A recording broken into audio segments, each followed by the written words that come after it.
Yo guys, what is up? Welcome back to another Battle for Azeroth Allied Races focus video. Today we have the fourth and final Allied race available to me, in which I'm going to do a short introduction and kind of talk about all the racial abilities for you guys and just bring you up to speed if you haven't already seen what's going on with the Nightborne, which is a new Horde Allied race. It's modeled after the Night Elf, but they're a little bit more noble. They stand up a little bit taller. You know, they're definitely very pretty, and I actually used my 110 boost on a Nightborne Warlock. So I've always wanted to play a Warlock. Pretty much they're like the better version of a mage in a lot of parts of Legion. And since I wanted to play Horde, I actually chose Nightborne since actually Warlock couldn't be High Mountain Taurens or High Mountain Taurens could be Warlocks, whatever. But regardless, I think that the Nightborne have a really cool style. Obviously their model looks great, like the pearly eyes, like the different types of hair colors, and even the earrings that you can do where it looks more like ear armor than earrings. I think that it's really cool, and I love the style of the Nightborne. That's actually why I boosted it. I don't know if I'll be going Alliance, but regardless, guys, let's go ahead and dive into these racials so I can keep you guys up to date with this.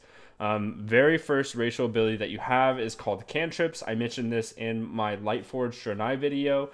Since Lightforged Draenei have a 15-minute like forge you can put down, the Nightborne have something very similar.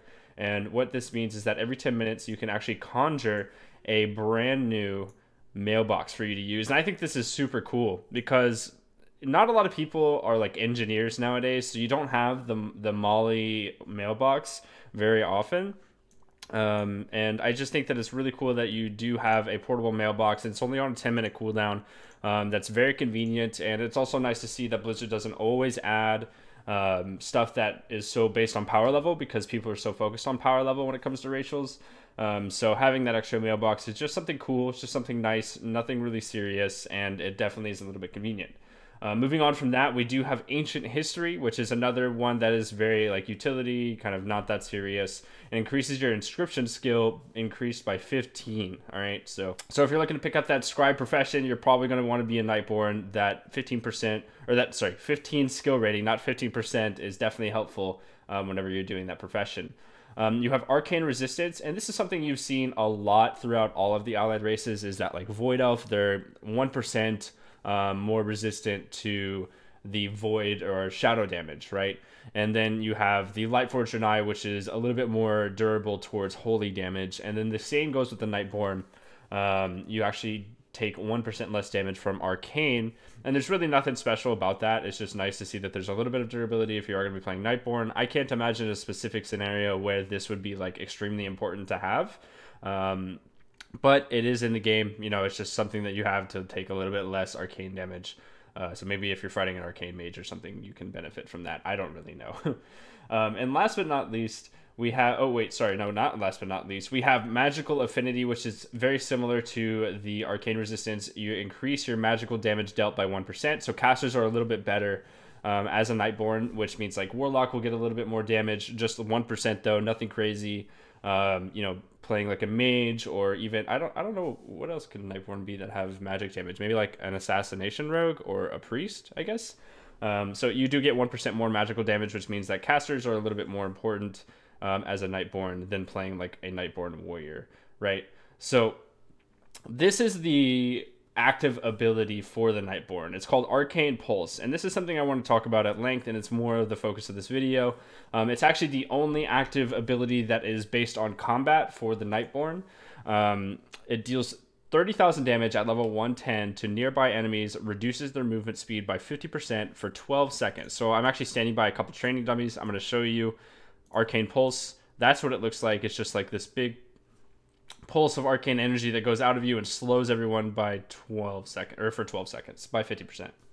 And what's really interesting about this though is that while it does last for so long, the damage is actually nothing. Like this damage amount is very low, and that points towards the fact that Blizzard really doesn't want this to be used for like extra padding damage on ads similar to the Lightforged Draenei. Lightforged Draenei have like this big nuke, right? And it hits for like 1,000,000 damage. This hits for 30,000. So this is 3% of the Lightforged Draenei damage that you can get from Light's Judgment. This is definitely made for the slow. And I think it's interesting because honestly, I just feel like it should have more damage. Like, to be honest, I think that it should be something. It should be like the Horde equivalent of the Lightforged Draenei, but it has a little bit more slow. You know, it doesn't have to do 1,000,000 damage, but should it do 500 or 600k?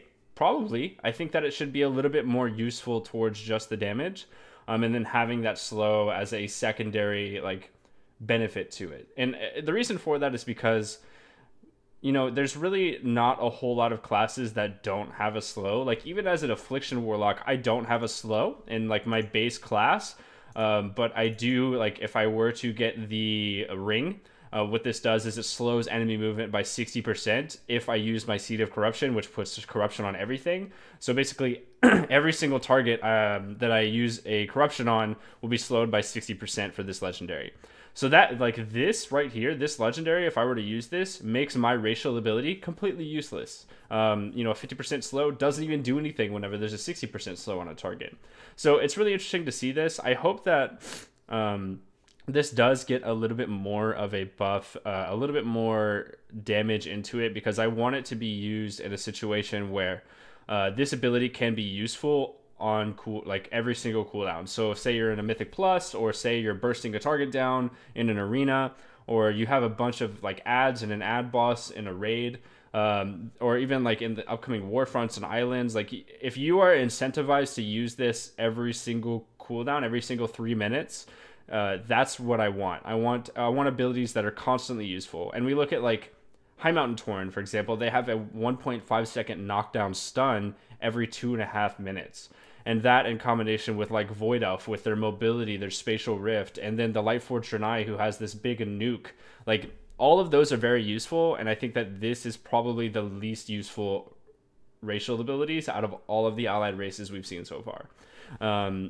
So I really do hope that this does get buffed, because the Nightborne is just such a cool race, and I would hate for it to be treated in a way where nobody plays Nightborne because of the racials are just not that great. Like, the extra magic damage is really nice, the extra 1%, and maybe that will incentivize based on like simcrafts and stuff for PvE. But I just can't imagine the Arcane Pulse being super useful in this current state, just because of the amount of damage it doesn't do.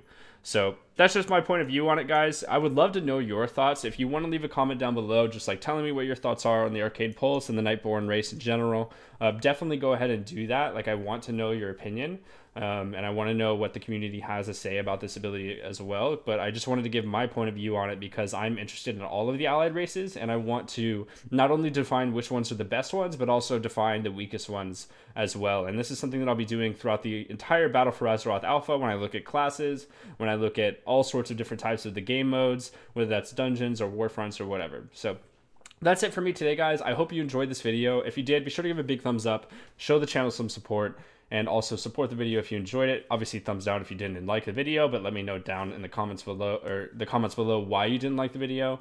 But regardless, guys, thank you very much for watching. Be sure to subscribe for more content. I will see you all tomorrow. I've got some cool stuff to show you tomorrow. So thanks, guys. Have a good one.